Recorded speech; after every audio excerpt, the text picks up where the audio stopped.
thank you for coming to this press conference. Yesterday we participated in the National Executive Committee where several important issues were discussed. I believe the discussion on the 19th Amendment is very important. It was clear that the 19th Amendment is now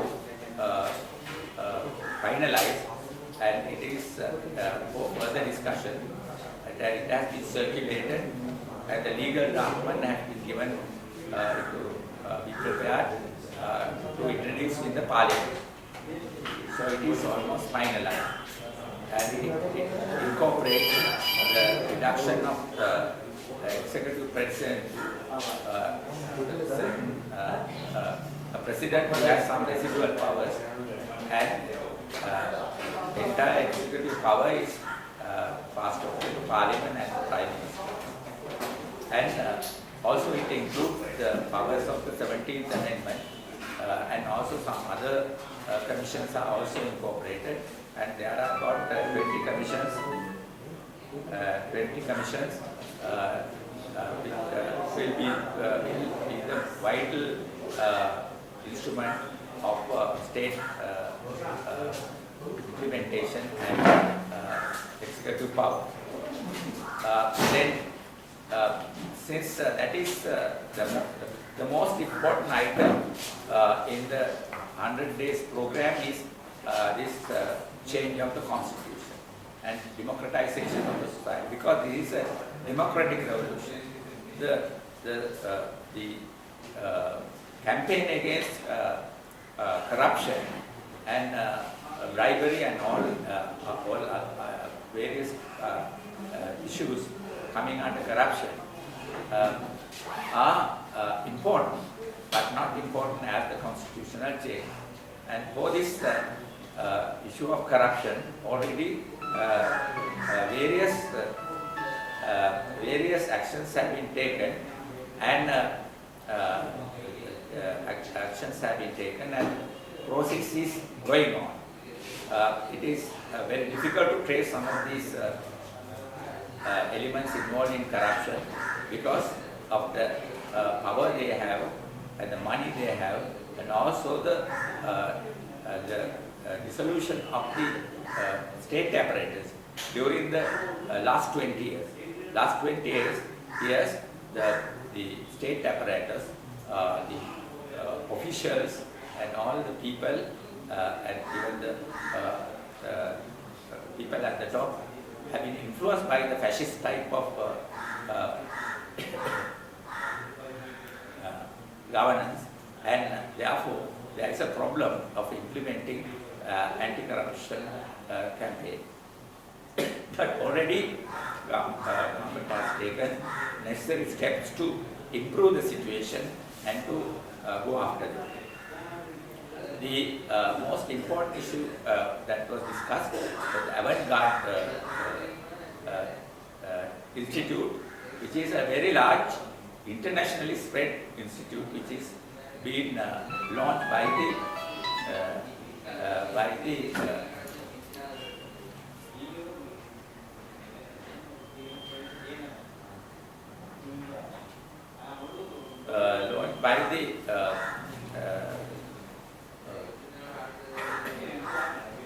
Defense Ministry in the last period. Therefore, Gotabaya Rajapaksa is mainly responsible for this institute. This is a big company, and the operations undertaken by this company is of military nature and of security nature, where they have gone internationally to get contracts to fight against various organizations which are being fighting against the governments of the area. So it's a very dangerous and highly vulnerable organization, and they have to answer who gave the permission for this, who gave the permission to go into this kind of racket, which is a racket involving military and also going into no man's land in the sea and to operate against various terrorist groups even, and also various other organizations which are illicitly such as pirates and others. They say they have made a lot of money. So how do you account for that? And where do the accounts exist? And who gave this operation? These are the questions that has to be raised, and it is exposed already that this organization has done things which are beyond control.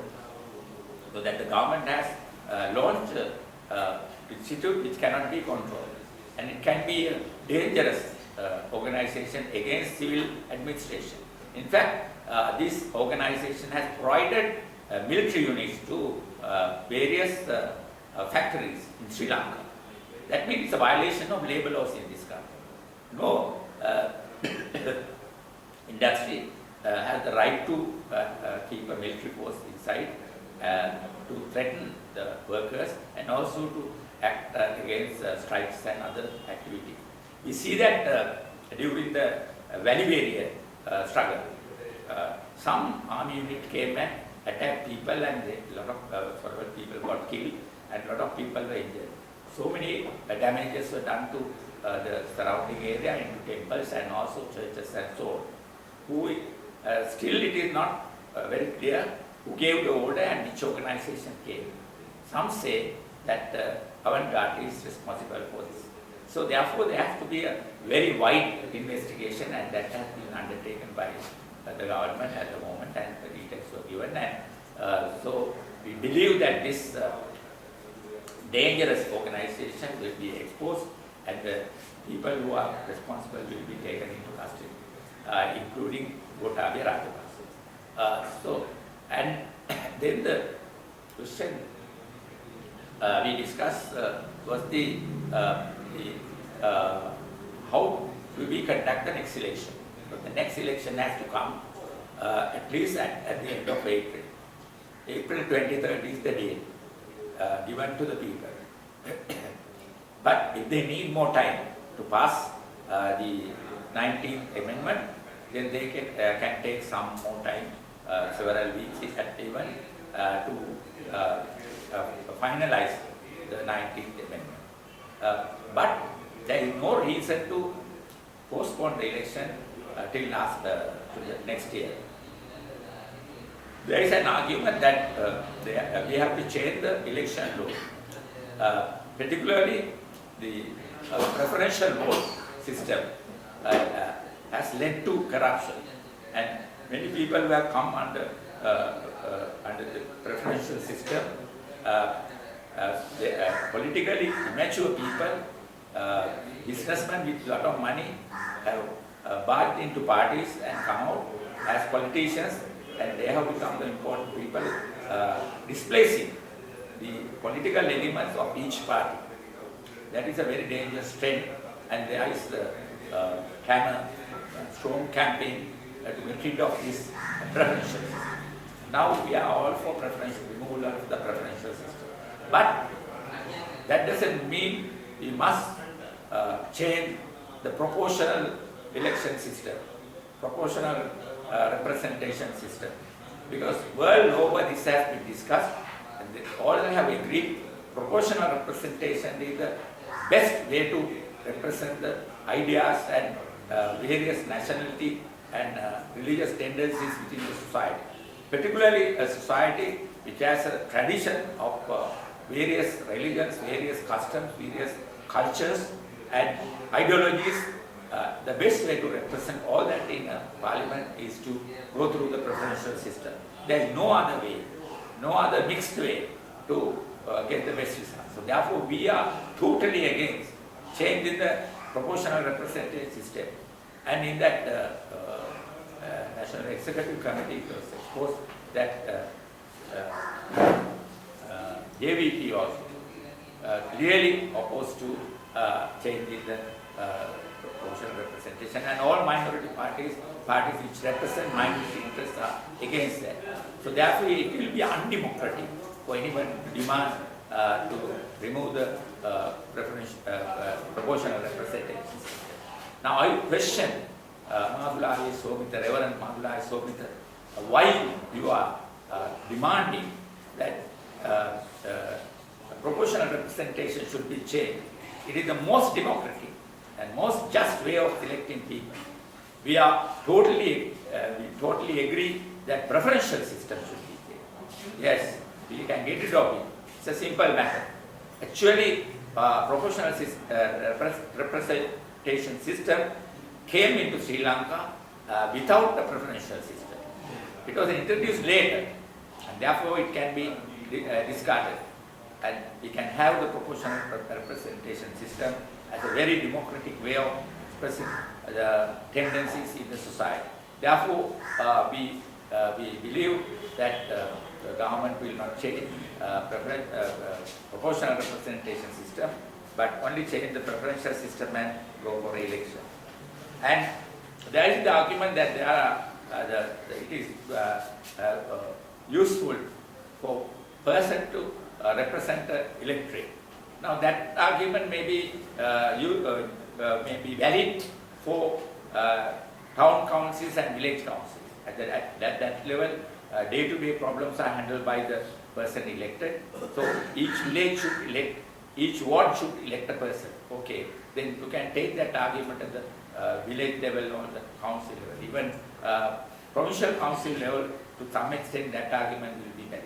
But for the National Assembly, which is an assembly for constitutional changes and major changes of policies, not matters of each electorate, not the welfare of each electorate that is being discussed really in the parliament. Therefore, it is not necessary to for the argument that there should be a person representing each electorate. Now, even that can be arranged outside the proportional representation system, because parties always appoint a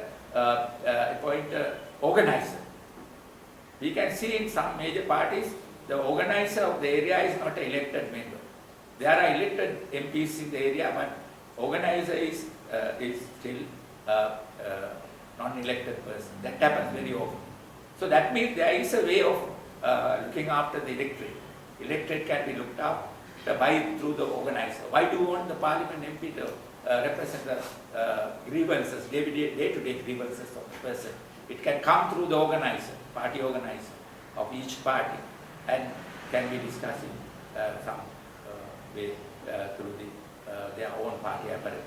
So I think there is no argument to change the proportional representation system. There is almost 100% argument for the change of preferential system that can be changed, and we are prepared to accept.